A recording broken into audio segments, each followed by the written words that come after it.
ರಾಯಚೂರಿನಲ್ಲಿ shopping mall ಒಂದು ಉದ್ಘಾಟನೆ ಆಯಿತು. ಸಹಜವಾಗಿ ಮಾಲ್ಗಳ ಉದ್ಘಾಟನೆ ಅಂದ್ರೆ ಅಲ್ಲಿ ಸೆಲೆಬ್ರಿಟಿಗಳನ್ನ ಇನ್ವೈಟ್ ಮಾಡ್ತಾರೆ. ಅದರಂತೆ ನಟಿ ಆಶಿಕಾ ರಂಗನಾಥ್ ಕೂಡ ಆಗಮಿಸಿದ್ರು. ಆದ್ರೆ ಮಾಲ್ನವರು ನಿರೀಕ್ಷೆ ಮಾಡಿದ್ರೋ ಇಲ್ವೋ, ಜನ ಅಂತೂ ಹಂಗ್ ಸೇರ್ಕೊಂಡ್ಬಿಟ್ಟಿದ್ರು. ಸಿನಿಮಾ ನಟಿಯನ್ನ ನೋಡೋದಕ್ಕೆ ಜನ ಮುಗಿಬಿದ್ದಿದ್ದಾರೆ.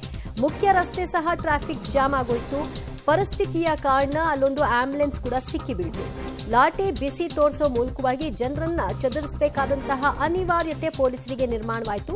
ಆಂಬ್ಯುಲೆನ್ಸ್ ಹೋಗೋದಕ್ಕೆ ನಂತರ ಪೊಲೀಸರು ದಾರಿಯನ್ನ ಮಾಡಿಕೊಟ್ಟಿದ್ದಾರೆ. ಶಾಪಿಂಗ್ ಮಾಲ್ ಓಪನ್ ಕಾರ್ಯಕ್ರಮಕ್ಕೆ ನಟಿ ಆಶಿಕಾ ರಂಗನಾಥ್ ಬಂದಿದ್ರು. ರ್ಯಾಂಬೋ 2 ಮಂದಗಜ ಖ್ಯಾತಿಯ ನಟಿಯನ್ನ ನೋಡ್ಲಿಕ್ಕಾಗಿ ಅಲ್ಲಿ ಬಹಳಷ್ಟು ಸಂಖ್ಯೆಯಲ್ಲಿ ಜನ ಸೇರ್ಕೊಂಡ್ರು. ಯಾವ ಪರಿ ಅಂದ್ರೆ ರಸ್ತೆಯೇ ಬ್ಲಾಕ್ ಆಗೋಗಿತ್ತು.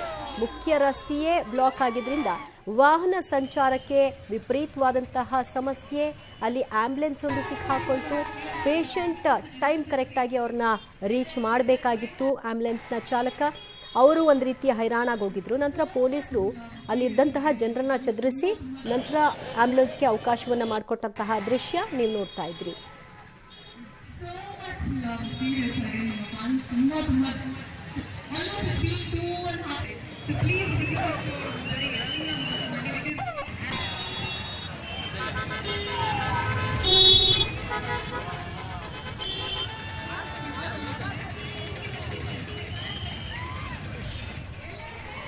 ಈ ಬಗ್ಗೆ ಮತ್ತಷ್ಟು ಮಾಹಿತಿ ಪಡೆಯೋಣ ನಮ್ಮ ಪ್ರತಿನಿಧಿ ವಿಜಯ್ ಜಾಗಟಗಲ್ರಿಂದ. ವಿಜಯ್, ಅದನ್ನ ಓಪನ್ ಕಾರ್ಯಕ್ರಮವಾಗಿ ಇಟ್ಟಿದ್ದೇ ಇದಕ್ಕೆ ಪ್ರಾಬ್ಲಮ್ ಅಂತ ಕಾಣಿಸುತ್ತೆ.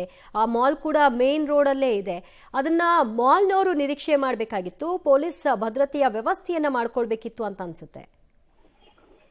ನಿಜಕ್ಕೂ ದಿವ್ಯಾ, ಏನಂತ ಹೇಳಿದ್ರೆ ಮುಖ್ಯವಾಗಿ ರಾಯಚೂರು ಲಿಂಗಸೂರು ರಸ್ತೆ ಏನಿದೆ ಅದು ಮುಖ್ಯ ರಸ್ತೆ ಆದ್ರೂ ಕೂಡ ಅಲ್ಲಿ ವಾಹನಗಳ ಪಾರ್ಕಿಂಗಿಗೆ ಸರಿಯಾದ ವ್ಯವಸ್ಥೆ ಇಲ್ಲದೆ ಇರುವಂತಹ ರಸ್ತೆ. ಅಂತ ರಸ್ತೆಯಲ್ಲಿ ಈ ನೂತನವಾಗಿ ಏನು ಉದ್ಘಾಟನೆ ಆಗ್ತಕ್ಕಂಥ ಶಾಪಿಂಗ್ ಮಾಲ್ ಏನಿದೆ ಅದು ಶಾಪಿಂಗ್ ಮಾಲ್ ಹೊರಗಡೆ ಈ ಒಂದು ಕಾರ್ಯಕ್ರಮನ ಇಟ್ಕೊಂಡಿದ್ದೆ ಈ ಒಂದು ಅವಾಂತರಕ್ಕೆ ಕಾರಣ ಅಂತ ಹೇಳ್ಬೋದು. ಇವನ್ ಪೊಲೀಸರು ಕೂಡ ಅಲ್ಲಿನ ಟ್ರಾಫಿಕ್ ಜಾಮ್ ನ ನಿರೀಕ್ಷೆ ಮಾಡಬಹುದಾಗಿತ್ತು. ಯಾಕಂದ್ರೆ ಅಷ್ಟೊಂದು ಜನ ಸಂದಣಿ ಇರ್ತಕ್ಕಂಥ ಒಂದು ರಸ್ತೆ ಅದು.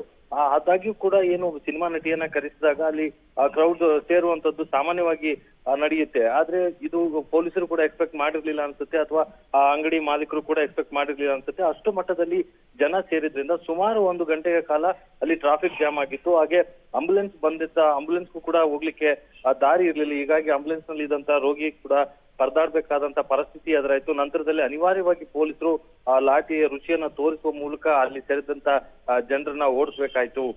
ದಿವ್ಯಾ, ಅದಾದ ನಂತರ ಮಾತ್ರ ಏನು ಆ ಒಂದು ಟ್ರಾಫಿಕ್ ಕ್ಲಿಯರ್ ಆಗಿ ನಂತರ ಆಂಬ್ಯುಲೆನ್ಸ್ ಮುಂದೆ ಹೋಗಿದ್ದು. ಅದಾದ ಸುಮಾರು 1 ಗಂಟೆಯ ಬಳಿಕ ಆ ರಸ್ತೆ ನಾರ್ಮಲ್ ಸ್ಥಿತಿಗೆ ಬಂದಿದ್ದಂಥದ್ದು. ಥ್ಯಾಂಕ್ ಯು ವಿಜಯ್ ನಿಮ್ಮೆಲ್ಲ ಮಾಹಿತಿಗೆ.